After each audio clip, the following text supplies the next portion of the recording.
Bien avant d'accoucher de ses chefs-d'œuvre, Le Dernier des Hommes et L'Aurore, Friedrich Murnau avait révolutionné le cinéma allemand, grand artisan de la période expressionniste, à l'instar de son compatriote Fritz Lang.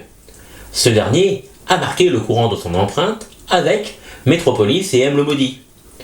Murnau avec Nosferatu le vampire en 1922. A l'origine, le long métrage se base sur le roman célèbre de Bram Stoker, Dracula. Toutefois, une bataille avec les ayants droit lui interdit d'adapter officiellement l'ouvrage du Britannique.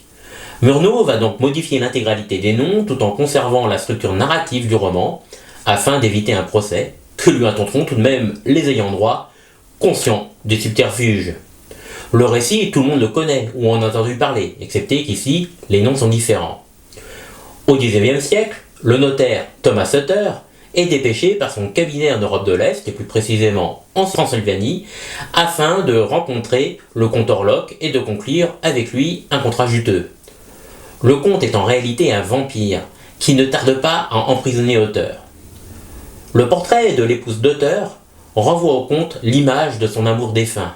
Le mort-vivant décide par conséquent de se rendre dans la ville fictive de Wisborg afin de capturer l'objet de son désir, terrassant les innocents sur son passage.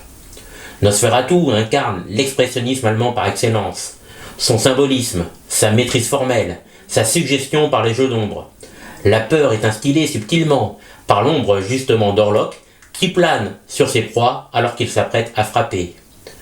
Seule une jeune femme s'avère capable de s'opposer à ses projets, victime malgré elle, qui subit une authentique passion christique dans le but de le mettre hors d'état de nuire.